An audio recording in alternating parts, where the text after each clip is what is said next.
मैं पूछना चाहूंगी कि 31% बजट का हिस्सा खर्च नहीं किया गया। अगर खर्च किया गया होता तो यह मंजर और आलम ही कुछ और होता। कितने हॉस्पिटल्स बन गए होते और कितने मरीजों की जान बच जाती। नेशनल हेल्थ पॉलिसी के अनुसार बजट का 8% हिस्सा हेल्थ पर खर्च होना चाहिए।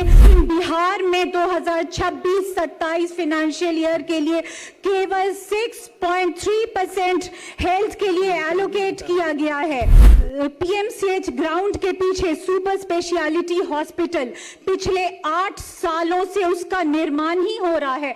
पता नहीं यह हॉस्पिटल 8 सालों बाद भी खुला क्यों नहीं, किसकी जवाबदेही बनती है। आदर्श मानक है कि हर 50 सर्जिकल बेड पर एक ओटी होना चाहिए। अगर पीएमसीएच में 200 मरीज भर्ती हैं तो 24 घंटे में 4 से 5 बड़े ऑपरेशंस होने चाहिए। लेकिन आलम यह है कि ओटीज की कमी के कारण एक दिन में मात्र 4 से 5 बड़े ऑपरेशंस हो पाते हैं। टूटे हुए लश्कर का भरम देख रहे हैं और जिल्ले इलाही का करम देख रहे हैं। ताकत का नशा अक्ल पर हावी है तुम्हारे, तुम देख न पाओगे जो हम देख रहे हैं।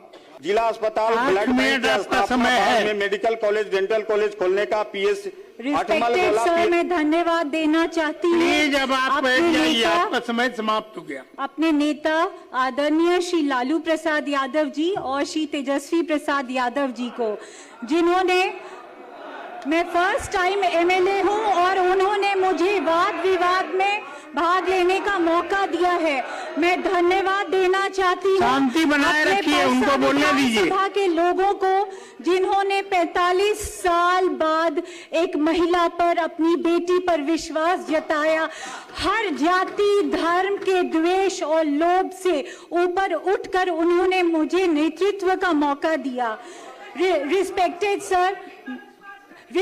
सर, मैं सदन के समक्ष कुछ डेटा प्रस्तुत करना चाहती हूँ। CAG reported that the government of Bihar had not prepared any comprehensive health policy or plan to address gaps in health infrastructure or equipment in every healthcare facility. And between the financial years 2016 to 22, 31% of budget provisions for health were left unspent in Bihar. Sir, मैं पूछना चाहूंगी कि 31% budget का हिस्सा खर्च नहीं किया गया। अगर खर्च किया गया होता तो यह मंजर और आलम ही कुछ और होता। कितने हॉस्पिटल्स बन गए होते और कितने मरीजों की जान बच जाती। CAG in 2025 flagged significant financial irregularities in several government departments amounting to over rupees 70,000 crores. National health policy के अनुसार बजट का 8% हिस्सा हेल्थ पर खर्च होना चाहिए। लेकिन बिहार में 2026-27 फाइनेंशियल ईयर के लिए केवल 6.3% हेल्थ के लिए एलोकेट किया गया है। Less than 1% of the state's healthcare expenditure is directed towards health facilities. As a result, 70 to 90% of patients suffering from any kind of mental health condition, they are refused any kind of treatment.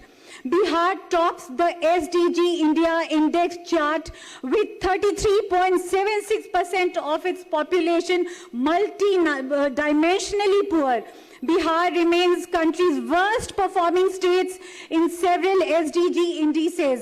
According to the data of NCRP of ICMR, Bihar is one of the worst cancer affected states in India. Bihar में sir 63.9% women, they suffer from anemia, and children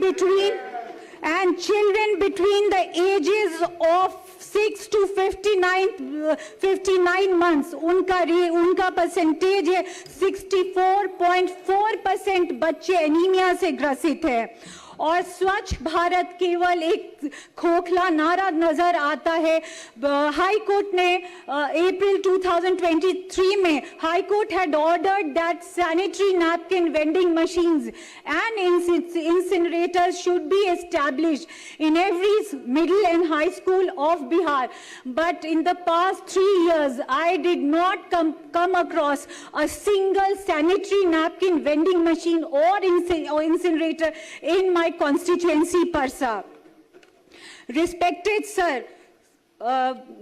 राज्य के PMCH ground के पीछे super speciality hospital पिछले 8 सालों से उसका निर्माण ही हो रहा है। पता नहीं यह हॉस्पिटल 8 सालों बाद भी खुला क्यों नहीं, किसकी जवाबदेही बनती है। आईजीआईएमएस में पिछले 1 साल से पेट स्कैन मशीन काम नहीं कर रही है। इसके कारण मरीजों को 20 से 30 हजार प्राइवेट में खर्च करके कैंसर डिटेक्ट करवाने की मशीन है, जबकि यह आईजीआईएमएस में 10,000 रुपए में हो जाता। वर्ष 2011-14 में करोड़ों खर्च किए गए ऑटो एनालाइजर मशीन्स खरीदने के लिए, लेकिन 1 दशक बीतने के बाद भी कुछ मशीनें डिब्बों में बंद पड़ी हैं और कुछ मशीनें पड़े पड़े खराब हो गई हैं। आदर्श मानक है कि हर 50 सर्जिकल बेड पर 1 ओटी होना चाहिए। अगर पीएमसीएच में 200 मरीज भर्ती हैं तो 24 घंटे में 4 से 5 बड़े ऑपरेशंस होने चाहिए। लेकिन आलम यह है कि ओटीज की कमी के कारण एक दिन में मात्र 4 से 5 बड़े ऑपरेशंस हो पाते हैं। टूटे हुए लश्कर का भरम देख रहे हैं और जिल्ले इलाही का करम देख रहे हैं। ताकत का नशा अक्ल पर हावी है तुम्हारे, तुम देख न पाओगे जो हम देख रहे हैं। पिछले 1 महीने से मेरे परसा विधानसभा में रेबीज वैक्सीन मिल नहीं रही है। मैंने सब उच्च पदस्थ अधिकारियों से सर बात की, लेकिन कहीं कोई सुनवाई नहीं है। ये कैसे लोग बैठे हैं सरकार में जो वो सुध भी नहीं ले सकते गरीबों की। वो गरीब कहाँ जाएगा जिसको न एक मामूली सा रेबीज वैक्सीन उसके लिए उपलब्ध नहीं है।